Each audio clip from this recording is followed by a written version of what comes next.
அனைவருக்கும் வணக்கம். எல்லாருக்கும் ரொம்ப நன்றி. ஏன்னா நான் பேசின ஃப்ரெண்ட்ஸாக இருக்கட்டும், என்னோட சர்க்கிளாக இருக்கட்டும், அகைன் நீ வந்து வீடியோஸ் போஸ்ட் பண்ணால் நல்லா தானே இருக்குது அப்படின்னு சொல்லி என்னை வந்து மோட்டிவேட் பண்ண அத்தனை உள்ளங்களுக்கும் ரொம்ப ரொம்ப நன்றி. பரவாயில்ல, நான் வந்து ஒரு விஷயம் பண்ணியிருக்கேன், அதை இப்போ பண்ணாமல் இருக்கேன் அப்படிங்கிறத நீங்கள் அனலைஸ் பண்ணி சொன்னதே எனக்கு ரொம்ப பெரிய விஷயமா இருந்தது. மற்றவங்க லைஃப்பையும் கவனிக்கிறாங்களே அப்படின்னு நினைக்கும்போது சந்தோஷமாக இருக்குது. ஏன்னா இப்போ இருக்கக்கூடிய காலகட்டம் அந்த மாதிரி மற்றவங்கள யார் ரெகக்னைஸ் பண்ணுறாங்க இல்லை அப்படிங்கலாம் தெரியவே இல்லை. அந்த மாதிரி ஒரு ஒரு பிஸியான லைஃப்பில் எல்லோரும் ஓடிட்டுருக்காங்க. ஸோ ரொம்ப நாளுக்கு அப்புறம் இனிமேல் கன்சிஸ்டன்சியாக வீடியோஸ் போடுறேன். உங்களோட சப்போர்ட் எனக்கு ரொம்ப முக்கியம். என்னை சப்போர்ட் பண்ணுங்கள். இன்றைக்கான டாபிக்குள்ளே நம்ம போயிடலாம். ஃபஸ்ட்டு ஒரு செல்ஃப் லவ். இந்த டாபிக் வந்து நான் பேசணும் அப்படின்னு நினச்சதுக்கு நிறைய காரணங்கள் இருக்குது. So self love your self அப்படின்னு நிறைய சொல்லுவாங்க. ஆனால் வந்து அதெல்லாம் நம்மளே பண்ணுறோமா அப்படின்னு கேட்டால் கண்டிப்பாக இல்லை. அதுக்கான மீனிங் கூட நிறைய பேருக்கு தெரியறதில்ல. நீங்கள் ஃபஸ்ட்டு இதுக்கான சிம்பிள் டெஃபினிஷனாக வந்து ஃபஸ்ட்டு உங்களை நீங்கள் லவ் பண்ணுங்கள். இப்போ வந்து லைக் என்ன சொல்கிறது, ஒரு பெண்ணே ஒரு பெண்ணை வந்து உதாரணமாக எடுத்துப்போம். அவங்க என்ன குழந்தையாக இருப்பாங்க, ஸ்கூல் போவாங்க, காலேஜ் போவாங்க, அதுக்கப்புறம் வந்து வேலைக்கு போவாங்க, கல்யாணம் ஆகும், குழந்த பிறக்கும், கிராண்ட் பேரண்ட் ஆவாங்க, இப்படியே அவங்க வாழ்க்கை ஓடிடும். உங்களுக்கு இதில் எங்கெங்க உங்களுக்கு பிடிச்ச விஷயத்த பண்ணீங்கன்னு கேட்டால், பிடிச்ச விஷயம் பண்ண எங்கே நேரம் இருந்தது அப்படின்னு நம்மள்ட்ட ரிட்டனில் கேட்பாங்க. இந்த மாதிரி எத்தனையோ பேர் எங்ககிட்ட பேசினவங்க சொல்லியிருக்காங்க. ஸோ அப்போ தான் ஒரு ரியலைஸ் ஆகுது. அப்போ நம்ம இங்கே ஒரு இண்டிவிஜுவல் ஹியூமனுங்கிறதே மறந்துடுறோம். நம்ம ஒரு தனித்துவமான ஒருத்தி அப்படிங்கிறதே மறந்துடும். இது பெண்களுக்குன்னு இல்லை, இது ஆண்களுக்கும் இந்த சூழ்நிலையில் இருக்கக்கூடிய நிறைய பேருக்கு வந்து இது பொருந்தும். நீங்கள் கேட்கும்போது அது உங்களுக்கு புரியும் கண்டிப்பாக. சரி, செல்ஃப் லவ்னா என்ன பண்ணணும்? ஒன்றும் பெருசாலாம் இல்லைங்க. ஃபஸ்ட்டு உங்களை நீங்கள் மதிங்க. எப்படின்னா, என் ஹஸ்பண்டை பார்த்துக்கணும், என் குழந்தைய பார்த்துக்கணும், எங்கள் பேரண்ட்ஸை பார்த்துக்கணும், என் தங்கச்சிங்களுக்கு வேல்யூஸ் கொடுக்கணும், அவங்களுக்கு அது பண்ணணும், இவங்களுக்கு இது பண்ணணும், என்னோடய பாஸ்க்கு வந்து இப்படி பண்ணணும், இப்படி நிறைய நம்மளை சுற்றி மற்றவங்க தான் இருப்பாங்க. இந்த மற்றவங்களே வந்து நம்மளை மறந்துடும் அதிகமாக. ஃபஸ்ட் நமக்கு என்ன வேணும், நமக்கு என்ன பிடிக்கும், நம்ம எது பண்ணால் ஹாப்பியாக இருப்போம், இது பண்ணால் நம்ம மனசு வந்து சந்தோஷப்படுதா, இதுதான் நம்ம செல்ஃப் லவ். நமக்கு நம்ம வேல்யூ கொடுக்குறோமா? லைக் ஒரு நல்ல ட்ரெஸ் பண்ணிட்டு போய் வெளில நின்று 10 பேர் சூப்பராக இருக்கு, அழகாக இருக்குது அப்படின்னு சொன்னால் தான் அது அழகு அப்படின்னு நிறைய பேர் இங்கே நினைக்கிறவங்க உண்டு. ஈவன் நானுமே அப்படி நினச்சிட்டு இருந்தேன். ஆனால் வந்து ஃபஸ்ட்டு நமக்கு அந்த ட்ரெஸ் பிடிக்குதா, நம்ம போட்டால் நம்ம அழகாக இருப்போமா, பார்க்க எவ்வளோ அழகாக இருக்கேன் அப்படின்னு அந்த ரெகனைசேஷனை நீங்கள் கொடுங்க.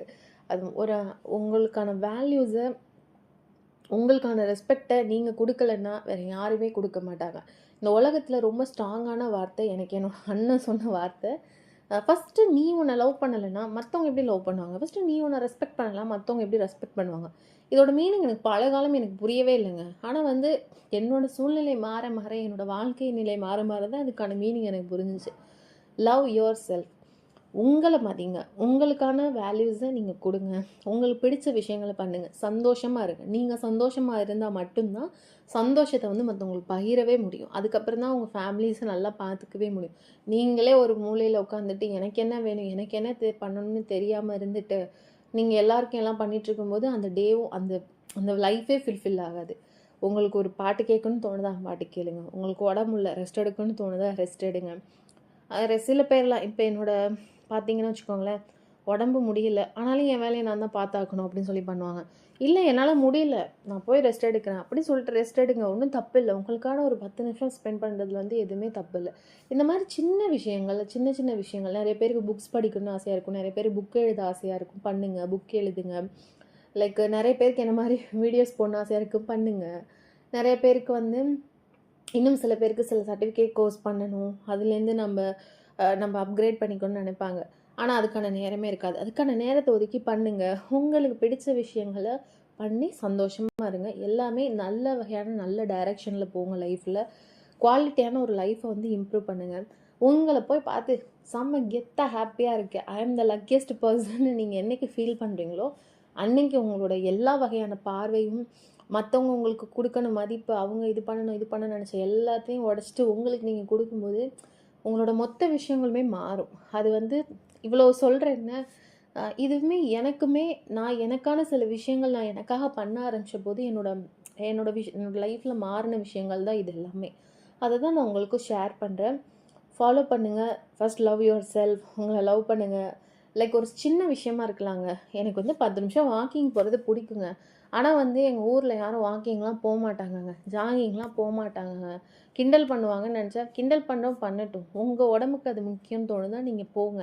உங்கள் ஹெல்த்துக்கு அது தேவைன்னு தெரிஞ்சால் நீங்கள் போங்க. அதை நீங்கள் பண்ணிவிட்டு அதுலேருந்து வர ஒரு ஹாப்பினஸை நீங்கள் ஃபீல் பண்ணுங்கள்.